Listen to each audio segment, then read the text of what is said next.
chances are, if you were born in the late 1980s or early 1990s in America or Great Britain, you'll be familiar with Monster in My Pocket, a series of collectible rubber-moulded figurines that were based on all sorts of mythical beasts of legend and lore from around the world.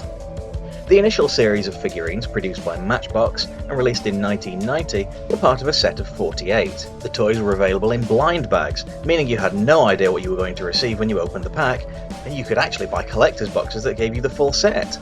But here's where things get interesting. Each monster was available in multiple different colours, with some monsters being available in as many as 9 colours, meaning obtaining a truly complete set would require a lot of spending and a lot of trading. The original Monster in My Pocket, or MIMP for short, were run for 6 different series of collectible toys of varying size and design quality. While it would have been all too easy to release a set of monsters based on the usual favourites, mummies, vampires, werewolves, witches, and call it a day, MIMP's first 4 series delved deep into worldwide monster stories for the lineup and imparted knowledge of each creature onto the collector through collectible trading cards included in the blind bags, teaching kids about all sorts of works of fiction, folklore, and ancient mythology, including beasts from Greece, Britain, Egypt, and Scandinavia. There are some pretty obscure monsters in here, and I wouldn't be surprised if the series created a few horror and monster fans. As for me personally, I had very little to do with the series as a child and only had one figurine, which, so far as I can tell, looking at websites on the subject matter, was a neon pink warlock figurine. Sadly, some little so-and-so threw him on the roof of the school, and that was the end of that. I'm not bitter whatsoever, and certainly don't hope the child in question grew up to have an embarrassing skin condition. Anyway, MIMP was a very popular toy line and managed to spawn, among other pieces of merchandise, a board game, a short-lived comic book, and a platform game for the NES, which is actually pretty fun, quite the accomplishment in a market that was oversaturated with examples of the genre. After the first 4 series, a 5th series of MIMP toys was released in 1992 with the subtitle Super Creepies. These were based, as you might have guessed, on creepy crawlies, bugs if you prefer. Rather than being realistic-looking critters, though, these mini-beasts were exaggerated for comic effects, so the Black Widow received a feminine face to bring to mind metaphorical Black Widow killers. The Wolf Spider had a wolf's head, and the Turret Spider, you know what, you get the idea. These toys weren't made of the familiar rubber, but were instead a hard plastic. Owing to them not fitting the MIMP mould, so to speak, this series wasn't especially popular.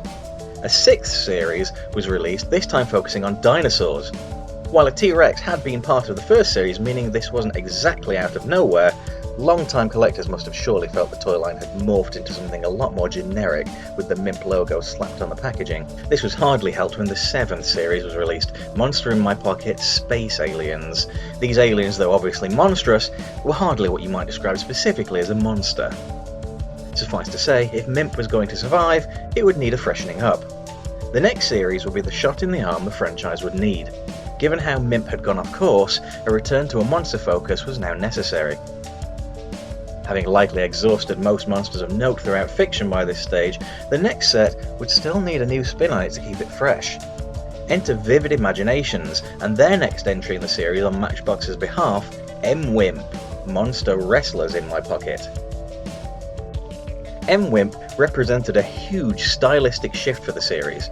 Having occupied store shelves for years at this stage, the old single-colour rubber monsters weren't going to cut it anymore, and nor were solid blocks of colour with the occasional blob of paint for highlights, as in some of the latter series. From here onwards, the range would be fully painted. Though the colour schemes were usually simplistic, the vibrant colours brought the monsters to life in a way most previous sets could only have dreamed of. This time, instead of relying on fictional monsters, the series would instead use monstrous archetypes and use them to create original characters. This meant the children collecting the toys could allow the characters' personalities to be informed by what they knew about some of the more notable monsters in horror, though in time, the monsters would come to have individual personalities as the range grew. In researching parts of this video, I've used a site called Monster in My Pocket Collective, run by a collector by the name of Judd Beecher, also known as Behemoth. From what I can tell, Judd is an American collector, one who, there is no denying, has an exceptionally impressive MIMP collection, and as a collector of trinkets myself, my hat goes off to him. There's just one thing I have to raise an eyebrow at on his excellent site, and that's the following phrase with regards to M-Wimp. Quote, "The figures are relatively cheap and not very popular. The rarer figures don't seem to command higher prices than the commons." End quote. Now this phrase in itself may not be inaccurate for the market as Judd knows it, but as a British collector, I can testify that M-Wimp was certainly popular over here. Now listen, M-Wimp came out in 1995, I'm not going to pretend it was Toy of the Year.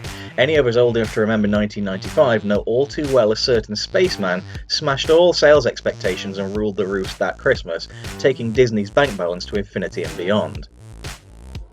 All the same, M-Wimp had a sustained, comfortable level of popularity in Britain that took it into 1996, which is pretty much as well as it could have been expected to perform. M-Wimp taking off in Britain coincided with the rising popularity of American wrestling in the UK.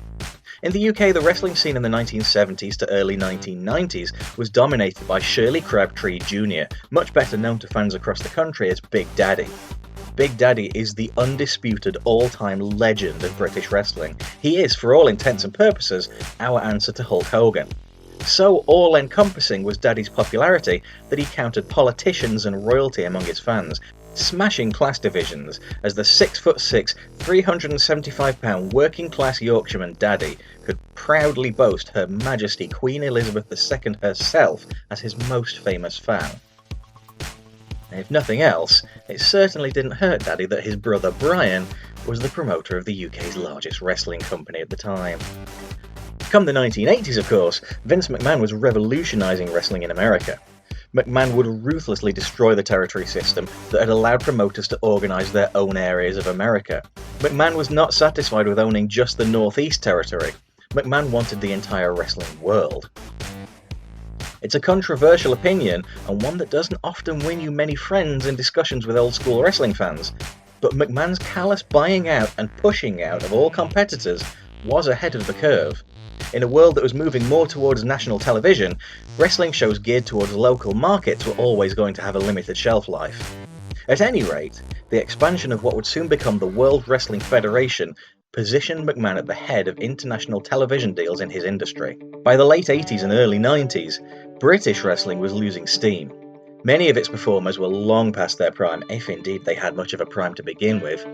While the likes of Mick McManus and Kendo Nagasaki were ahead of their time, many of British wrestling's greatest stars were little more than huge overweight men that lumbered around the ring, such as Giant Haystacks, or indeed Big Daddy, who was so bloated and slow towards the end of his career, he would often be reduced to being the hot tag in the main event match, allowing a younger, more athletic talent to carry most of the match, before Daddy would enter the ring to beat down the villains and pick up the win with his signature Big Daddy splash.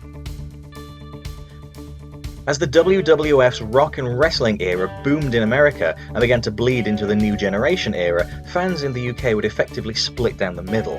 Purists would decry McMahon's American wrestling and refuse to watch, despite the rapid decline of any UK-based alternative. The younger viewers, on the other hand, would usually be drawn to the talent on display in the WWF. The larger-than-life characters, the superhuman physiques, the flashy glitz and glamour of the presentation. It all rather knocked what ITV were broadcasting into a cocked hat. My personal favourite kind of British wrestling fan from this era are those that can enjoy American wrestling just fine, but they're intelligent enough to know it's all fake pretend fighting, but the Big Daddy was real wrestling.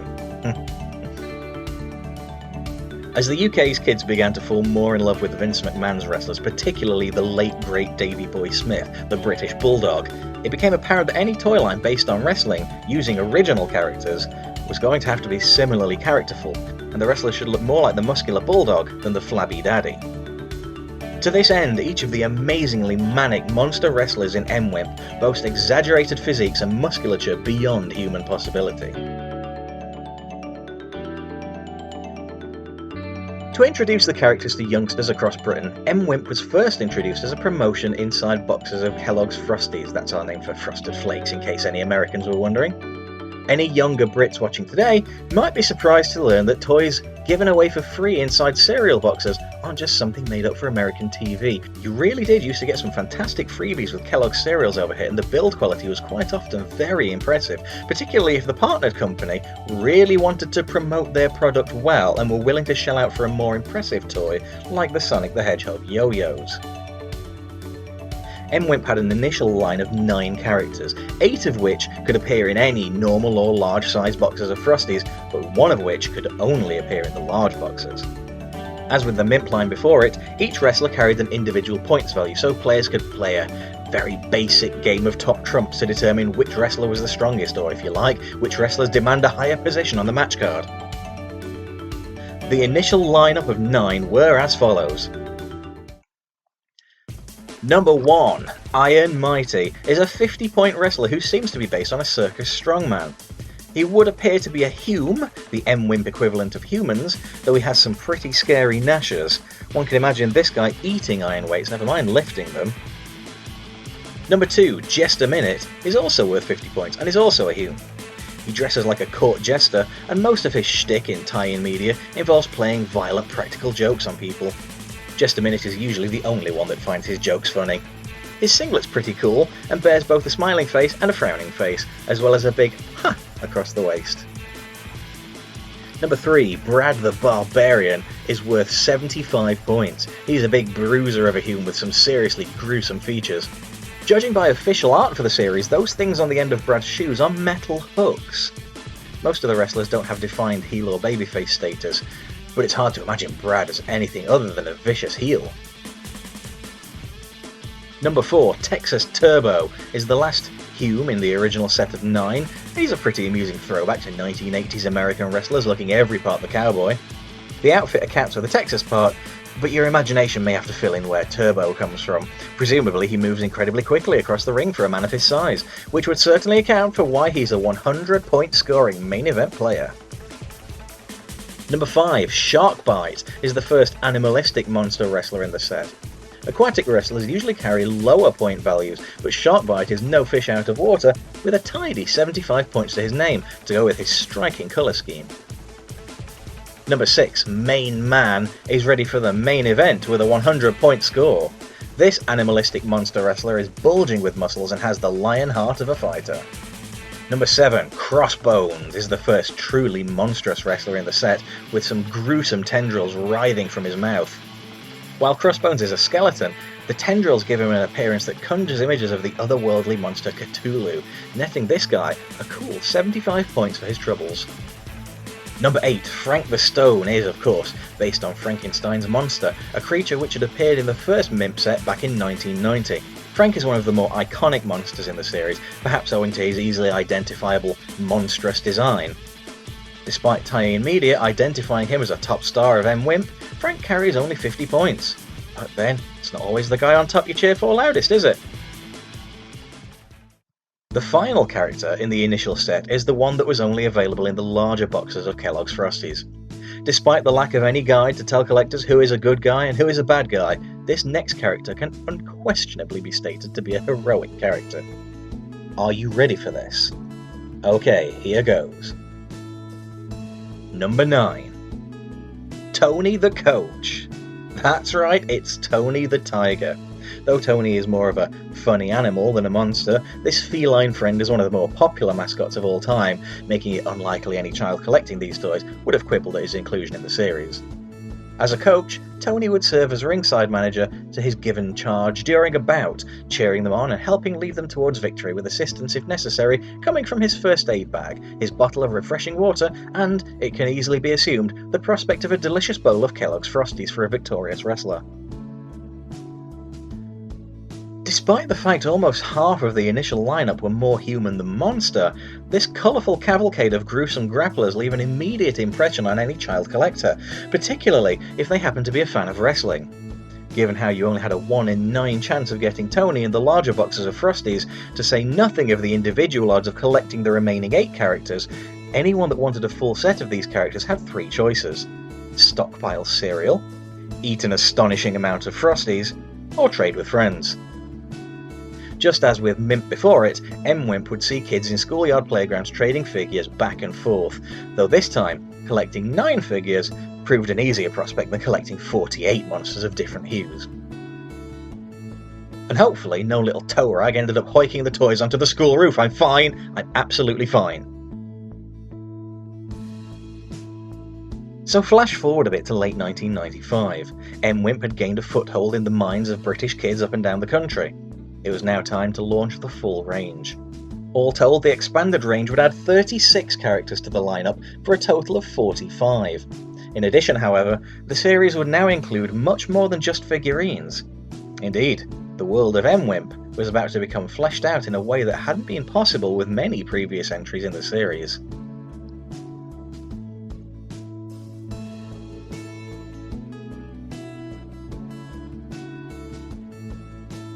Before we meet the rest of the roster, it's worth exploring how these other characters were available for purchase. Once again, they could be bought in blind bags, but this time there was a twist. These Body Slammers packs featured a figurine and 4 collectible milk caps. For those of you who weren't around back then, milk caps, or caps for short, weren't actual lids from milk bottles, but were cardboard discs, the most famous brand being Pogs. To play the game associated with these collectibles, 2 players would wager caps against one another before stacking them face down on the ground. The players would then take turns throwing a GOONIE or slammer at the stack, a slammer being a larger, chunkier, heavier disc, usually plastic, sometimes metal, designed to be thrown between either thumb and forefinger, or forefinger and middle digit depending on your preference, skill level or handicap level. Any caps that were upturned to face up when struck by the slammer would become the property of the lucky player. It all sounds rather quaint, but you'd be surprised just how much skill went into learning the best way to throw a slammer to maximise your profit. Milk cap collecting was a seriously popular schoolyard fad in the UK and US for a while until the bottom of the market fell out. Arguably, had Pogs and Tazos been the only notable names in the industry, collectability and exclusivity could have kept the craze going for a while longer. Unfortunately, because cardboard milk caps were ridiculously easy to produce, any company could churn them out for easy money, leading to oversaturation and market collapse.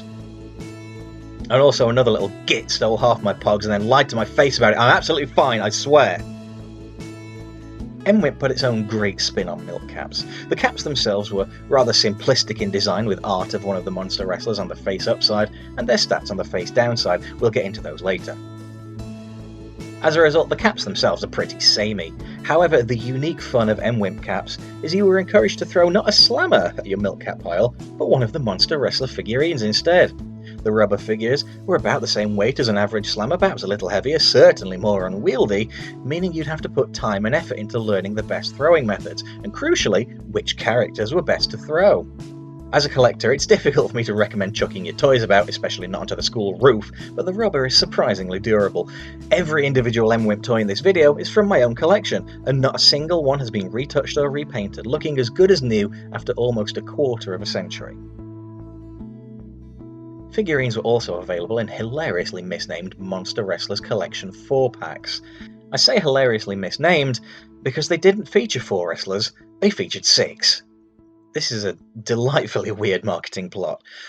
The packs were labelled in such a way as to suggest Vivid were giving you 2 extra wrestlers for free. But, as we all know, if they can give them to you for free, then they're not free. That's the actual price of the item.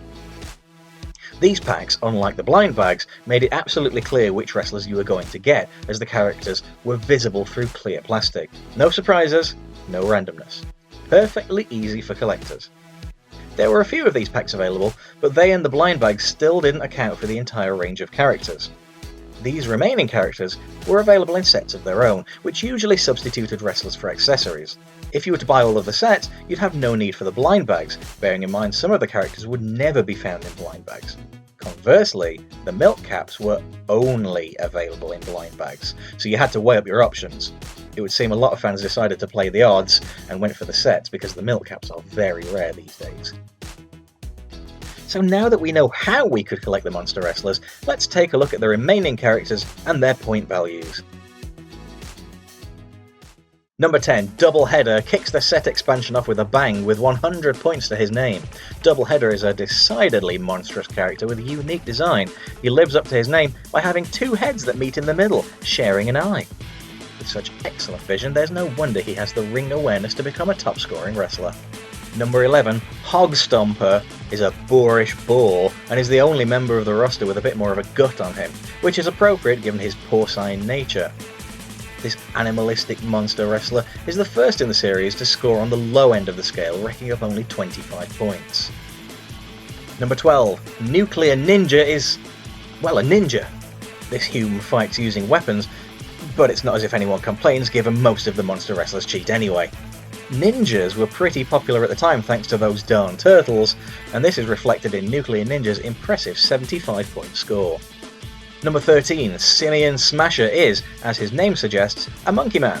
This ape's flamboyant outfit makes him look more like a 1990s celebrity dance fitness instructor, the Mr. Motivator of the animal monster wrestler world. As much as I remember Mr. Motivator fondly, he's hardly threatening, and neither is Simian SMASHER with his 25 points. Number 14, Howlin, Prowlin Werewolf is a classic monster archetype, and this nets him an easy 100 points. HPW gets his strength from the moon, so only competes under moonlight, inflicting sheer lunacy on any foe unlucky enough to face him in the ring. Number 15, SaBRETOOTH is, stop me if I'm going too quickly for you here, a saber-toothed tiger on 2 legs. This prehistoric predator has a great design and stands out from the pack with his long swinging tail. All the same, this toothy terror is middle of the road for points with 50. Number 16, Toad Trasher is an underhanded competitor who takes pride in humiliating his opponents. This animalistic wrestler has a superbly exaggerated figure with a tiny waist. Unfortunately, his tiny brain means he scores just 25 points. Number 17, GIZZARD the Lizard is another animalistic monster wrestler of aquatic origin. Like his tag team partner Toad Trasher, he also has a comically tiny waist that somehow props up an enormous chest. Unfortunately, just like his tag team partner, he also only scores 25 points. Number 18, Piranha the Piledriver is the 3rd watery wrestler in a row, naturally animalistic as his name suggests, as he's a humanoid piranha. His scaly hide gives him a little extra flavour over his cohorts, but it's the natural ferocity of piranhas that grant him the edge, racking him up an impressive 75 points. Number 19, Grunt is the only creature whose origin I can't entirely pinpoint. His armour-plated hide and pointy ears suggest he could be an armadillo, though it's anyone's guess really. This grunting, gurning grappler has a creepy pair of eyes on his singlet, but it's not enough to make him a megastar as he carries a mere 25 points. Number 20, One-Eyed Jack leans into the mythological aspect the original Mimp did, as he's a cyclops, complete with ancient Greek toga and sandals for garb.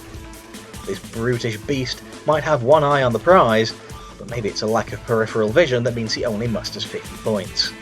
Number 21, Gargoyle is, to the surprise of nobody I'm sure, a gargoyle. Unfortunately, his monstrous visage doesn't seem to equate to wrestling skill, as he's only got 25 points to his name. Number 22, BULLDOG Drumhead is an animalistic wrestler, naturally based on a British bulldog. Not that British bulldog that we mentioned earlier, of course. He's no man's best friend, and is all too happy to gnaw at any opponent. In spite of this and his quite appealing design, he only carries a 25 points value. Number 23, Bloodsucker the Vampire is a bona fide top-tier monster wrestler with a perfect point score of 100. He's quite clearly based on Nosferatu, one of the most legendary movie monsters of all time. His finishing move involves biting his opponent's head to suck not their blood but their brains, which is unfortunate as none of his opponents have any. Number 24, STICKLEBACK is another aquatic, animalistic monster, a fishy fiend covered in spikes. He's perhaps a bit hapless in spite of his intimidating physical presence, but even his pointy defense can't get him past the 25 point mark. Who knows if that could be any different if he wore anything more than a pair of swimming trunks. Number 25, Crusher Cossack is a 25 point scoring hume. He's a classic wrestling archetype, the foreign heel. In this instance, a stereotypical Russian of times past. This is probably something that a child collecting these toys wouldn't appreciate on the same level as an adult collector, particularly if they weren't familiar with the likes of 1980s wrestling superstar Nikolai Volkov. Number 26, Steel Slammer is a main event mauler with a perfect 100 point score to his name. This hume wears steel armour to improve not just his defence, but his attack. A punch from this grimacing grappler will be sure to rattle a few teeth. Number 27, General Mayhem is another classic wrestling archetype, a militaristic madman, bringing to mind the likes of Sergeant Slaughter and General Adnan. This mustachioed menace has the supreme strategy to conquer his foes with a 50 point score to his credit. Number 28, Man-at-Arms is a hume worth 50 points, but he has a unique trait. He can summon additional arms from anywhere on his body. This makes escaping submission holds quite the challenge for any of his opponents. As a bonus, he has a passing resemblance to fan favourite Gladiator Wolf, who'd have been as popular as ever during this period. Number 29, GOONIE is a truly hideous hume. Looking like a gurning champion, this ugly mug has bulging biceps to match his bulging face. Unfortunately for him, his fearsome looks don't give him any extra wrestling skill, as he carries only 25 points. Number 30. Julio the Mauler is a Hume who may well be a gag lost to time, as I can't identify if his name is a reference or not. He employs dance moves in his arsenal to bamboozle his less graceful foes, which nets this freak-faced fellow 75 points.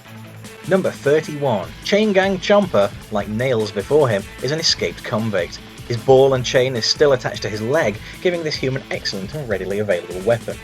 Despite his belt bearing the number 13, Chain Gang Chomper is quite lucky, as this disrespectable crim is worth a respectable 75 points.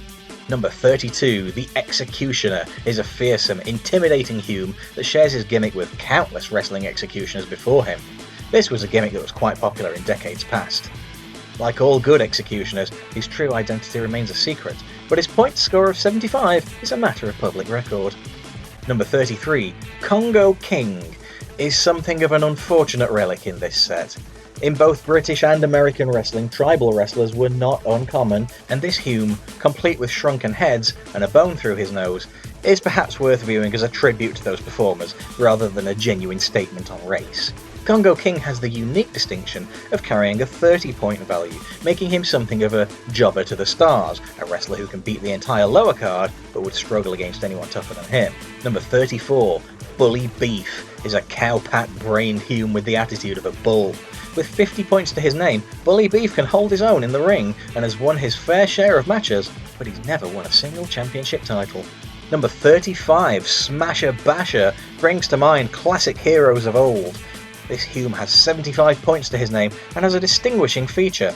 His right arm is much larger than his left arm. Now, it doesn't take a genius to figure out why this might be the case, but it'll have sailed over the head of many a child at the time. Of course, the answer is simple. He always skips left arm day. Number 36, Headbanger, is the literal headbanger leader of a criminal gang. Presumably this Hume sees more success as a criminal than he does as a wrestler, as he's only worth 25 points. Number 37, Sergeant StRanGLE is, like the legendary Big Boss Man before him, a police officer Hume. He's here to protect and serve up some serious beatings, with a 50-point value ensuring his opponents have the right to remain beaten up. Number 38, Coach Harry Headlock is, like Tony the Coach before him, not a wrestler, but a wrestling manager. This Hume is not above cheating to lead his charge to victory, but who he manages might change on a week-by-week basis, as he holds no particular allegiance. The coach is also head trainer for the monster wrestlers. As he isn't a wrestler, Headlock's stats add up in such a way to give him 0 points, meaning he cannot defeat any in-ring competitor. Number 39, Referee Double Nelson, is a brash and abrasive Hume referee whose rulings are final. He doesn't tolerate any nonsense in a match, unless it involves a wrestler inflicting tremendous pain on their opponent. Referee Nelson is a huge fan of monster wrestling and quite often lets matches drag out longer than he should, just so he can keep watching them. To wit, his own signature move involves turning a blind eye to just about every underhanded tactic he sees. As a referee, Double Nelson is worth 0 points. Number 40, Referee Final Countdown, is a vampire referee. Referee Countdown's rulings are fair, but he moves about the ring at such a glacial pace, matches have been known to last far longer than they ought to, so sometimes you're no better off with either of the referees. As with Double Nelson, Final Countdown is worth 0 points, as he's not a competitor. Number 41, Tongue-Tied, is a Hume worth 25 points, but it seems that's being pretty generous. Tongue-Tied is a perennial loser who exists purely to be beaten up by the other monster wrestlers. He is the only figurine in the range it is impossible to stand up, leaving him flat on his back and ripe to be pinned. He should probably get that leg looked at too. Number 42, Pinhead, is a metallic monster with a very impressive barrel chest and an unfortunately tiny head. Whether brains or brawn matters more is unclear, as Pinhead is middle of the road with 50 points. The final 3 monsters aren't wrestlers themselves, but make up what is known as the Physio-Terrorists. They're medical malpractitioners who take joy in restoring monster wrestlers to full health, but all the more joy seeing them get injured in the first place. Number 43, Ortho the Ogre, is something of a chimera, being stitched together from body parts belonging to all sorts of different species. Despite his name suggesting an orthopedic speciality, Ortho seems more likely to break your bones than mend them, and carries a 50-point value. Number 44, Deadly Night Nurse, is the only female in the range, but she's scarier than a lot of the males. This incredibly masculine human, depicted in at least one tie-in as having stubble, is certainly no Florence Nightingale. She's worth 75 points. Number 45, Dr. Suture Self, is the final character in the series, and he closes things out in strong fashion as he's worth the full 100 points. The reason for this is simple. He's the only person every monster wrestler fears. Dr. Suture Self appears to be a hume, the one with a little body modification. He loves operating on wrestlers, whether they're injured or not, and wears a pair of gloves kitted out with all manner of threatening tools, some of which not remotely appropriate for a physician, like a somehow more disturbing Freddy Krueger. And that does it for the characters. A freakish, frightening roster of terrible, terrifying brawlers and battlers. Many of the classic horror archetypes are lent into, as are a number of wrestling archetypes. But it's interesting that a lot of the characters are more monstrous than monsters, with a number of them being animal-based. As an added bonus, some of the wrestlers were available in different colour schemes, adding to collectability and heightening the rarity of these figures in particular. We'll get onto these later. Of course, it's all well and good having a range of characters, but to truly feel alive, they need a world in which to live. It would be the various playsets and tie-in materials that would serve this purpose, giving character to the universe in which the monster wrestlers inhabit. First, let's have a look at the playsets. Each of these generally featured a couple of figures and some accessories. They also included a leaflet showcasing the range. It's pretty tricky to find these leaflets in good condition these days, as, being a folding strip of paper, time isn't usually too kind to them, and they were likely damaged, written upon or thrown out by most collectors as children. The accessories, of course, are also a tricky prospect for collectors. Many of them don't exactly scream Monster Wrestler, so likely didn't survive many a clear-out, or may have been confused as accessories for other toys. Some of them also have the added disadvantage of being very small, and thus easily lost. The training set featured everything a self-respecting monster wrestler could want to become a fearsome foe in the ring. As well as Smasher Basher and Double Header, this set also features Coach Harry Headlock, as well as a dumbbell, a weight, and the slam board. The slam board may not be a recognised piece of training equipment in most gyms, and that's because in truth, it serves as a seesaw catapult. Place a wrestler on one end, and then fling another at the other end to launch them. Good for practice throws for winning milk caps. The Physio-Terrorist set featured as its star selling point those dastardly Physio-Terrorists, Dr. Suture Self, ORTHO the Ogre, and Deadly Night Nurse, and their number one patient, Tongue-Tied. None of these characters were present in the blind bags, so 4 exclusive figures in one set is a pretty good deal. In addition, you get Dr. Suture Self's nasty medical case and Spider Stretcher, the living arachnid stretcher that carts patients about at the doc's instructions. The Grappling Ring set came with Bloodsucker the Vampire and Pinhead, giving you a guaranteed 100-point wrestler. It also features referee Double Nelson. In addition, you get the Grappling Shield to award to a wrestler of your choice. Most importantly, of course, you get the grappling ring itself. As well as having a unique design, I'm particularly fond of the ring posts being made up of skulls and the gargoyles at the corner, it has an advantage over most other toy wrestling rings, inasmuch as it's scaled correctly for the figures in this series, making it the most appropriate choice by far to show them off. It also has elasticated ropes to allow you to ping your wrestlers at one another. Finding one of these in good condition these days is harder than you might think. First of all, the sticker on the ring mat is often worn from repeated play. More crucially, the ropes themselves may be worn through repeated use. When this already rare toy does show up on eBay, you have to hope you're not going to get one with missing or slackened ropes. Lastly, the Champions set was an important piece of ringside decoration. Not only does it feature Piranha the Piledriver and Man-at-Arms, it also features referee Final Countdown, as well as a championship podium and trophy cup to award to the champion wrestler. It also features the Grapple Billboard, with space for the trading cards to show who's going to clash in your main events. As an added bonus, it comes with a complete set of all 32 cards. As you've likely figured out, this does mean there are 13 wrestlers not included in the trading card set. These are the original 9 from the Frosties promotion, and the 4 characters in the Physio-Terrorist set. Unfortunately, none of these characters are represented on either the milk caps or the trading cards. This seems as good a time as any to get into the wrestlers' stats. In case you were wondering where the point values ascribed to them come from, have a look at this. The stats are printed on the front of each of the collector's cards and the back of each of the milk caps. In addition to their finishing speciality moves being given, the wrestlers are all ranked on strength, skill, and brains, and these stats are then combined into their overall total power score out of 100. This also has the added bonus of allowing you to play games of top trumps with the cards, vying to see who has the highest score in a given category. But the games don't end there. The monster wrestlers could also step into the ring with the Manic Attack board game, which also came with a few figures, including some rare variants. This is a very simple twist on a concept not unlike WWE's Royal Rumble.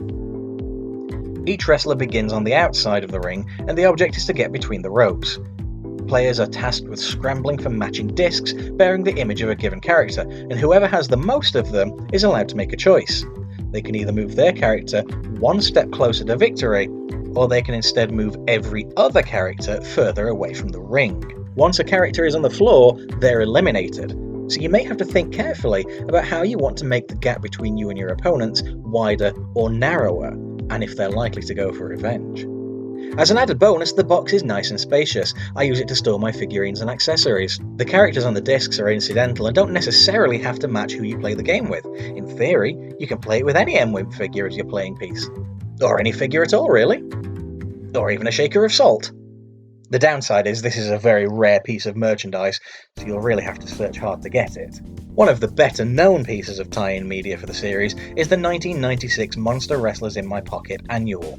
Released, as UK annuals generally are, late the previous year, this annual is very commonly found on eBay and Amazon, and it's a fun 64 pages of silliness that expands the world of the franchise by fleshing out the characters. This is the first piece of wrestling merchandise I ever owned, and was my first introduction to professional wrestling. If I hadn't seen this book calling to me in the warehouse store when I was a youngster, my life might have turned out very differently. In addition to comic strips, the annual has a couple of equally silly prose stories, a choose-your-own-adventure game, puzzles, character profiles, and more beside. It's a genuinely fun book for fans of the series, even if it's probably not going to take an adult reader long to get from cover to cover. Licensed annuals in Britain used to have a lot of love and craft put into them. Quite often these days they're generic affairs with copy-pasted stock art for an easy cash-in. Of course, any British comics expert will tell you that's pretty emblematic of the industry these days, sadly. Ah well, we'll always have the Beano and Dandy annuals. Two of the rarer pieces of merchandise are the sticker fun books. These books, the Slam Jam Jamboree and the Monster Mash Bash, are, at their core, quick little stories starring the monster wrestlers, including Howlin, Prowlin Werewolf in his Hume form. More than that, however, they come with a set of single-use stickers that you can use to liven up the story, adding to scenery and comical events. I was very fortunate to get mine still sealed from a book depository, as one imagines these were almost all used and since quite likely binned by the children that would have had them years ago. There was also a 3-issue run of a Monster Wrestlers in My Pocket comic series. Each issue came with a wrestler attached to the cover as a free gift, making them a steal in real terms. These are incredibly hard to come by, so be prepared to pay through the nose for them if ever they show up on eBay. These are quite similar in content to the annual, with various comic strips, games and the like, with added extra features such as a reader's letters page, posters and so on. As with the annual and the sticker fun books, they make the roster of monster wrestlers feel more alive.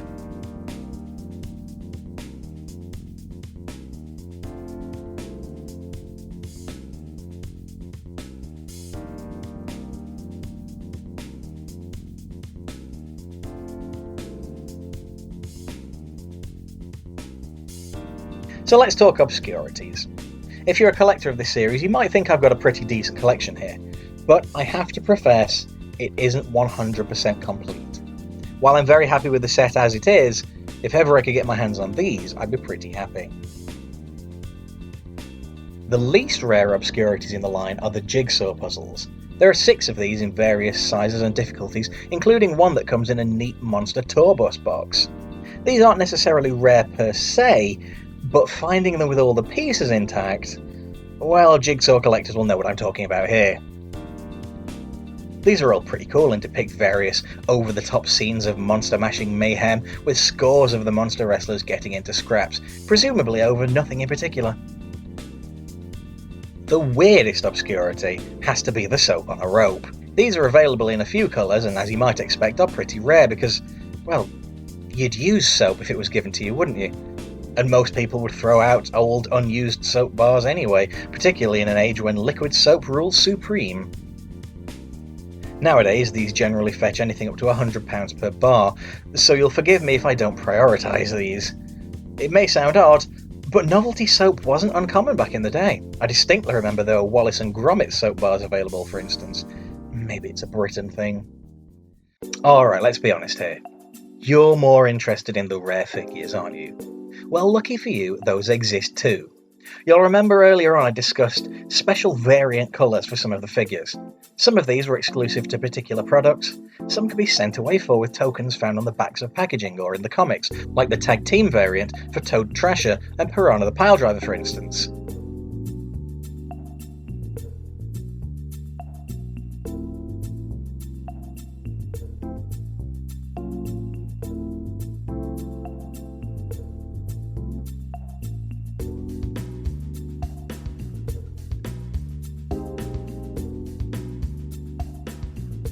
I'm particularly fond of this Hulkamania version of Bully Beef.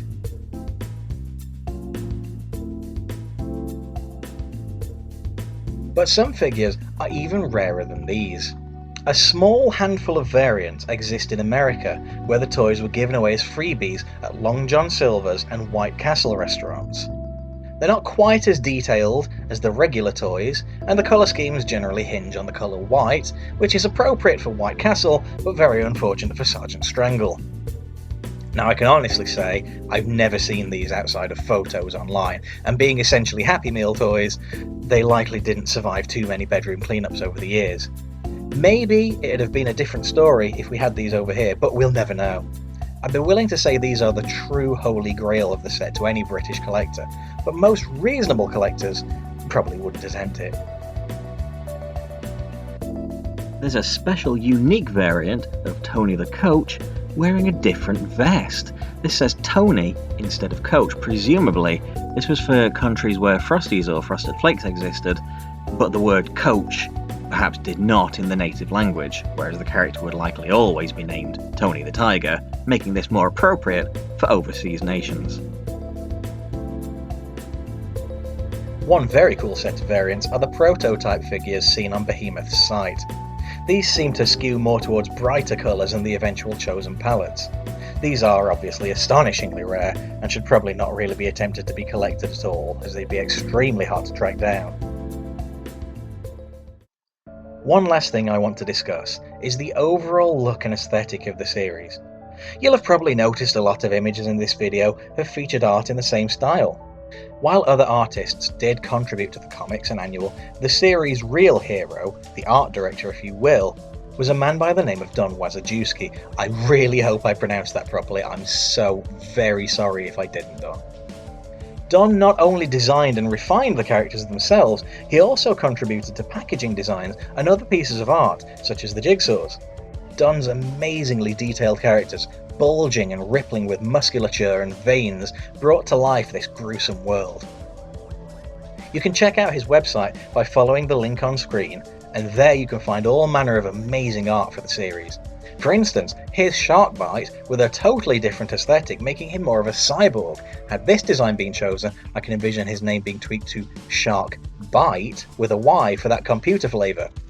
There are other changes like Congo King originally being Jungle Maniac, who would have probably stood the test of time better, and Chain Gang Chomper originally being Convict 13, which is reflected in the 13 on his belt even in his final design. Essentially, Don's artwork of the characters represents their true designs in a way these tiny rubber figures couldn't really get across. Though that said, the moulds do a remarkable job for a toy line like this, and help bring the series to wonderful cartoonish life. After the Monster Wrestlers line drew to a close, the series would continue with Monster Sports Stars appearing in Kellogg's Frosties and Monster Ninjas. Good luck collecting the latter, by the way, as they all came with individual weapon toys that would have been easily lost or thrown out by children over the years. Ultimately though, these sets didn't see the same heights the Monster Wrestlers did, and the series finally came to a close, having lasted a respectable number of years throughout most of the 1990s. Though the Monster in My Pocket line's star may have faded over the years, despite a couple of revival attempts, For us Brits who were there at the time, they represented something really cool and unique that we loved trading in the playground. Since then we've had all manner of blind bag toys, not least of all, similar small figurines. But the monster wrestlers will always hold a special place in my heart for being the thing that got me invested in wrestling. They may only be very small, but these personality-packed characters can leave an impression on you. And sometimes, the feelings and memories our childhood toys stir don't just go away, but remain part of us forever.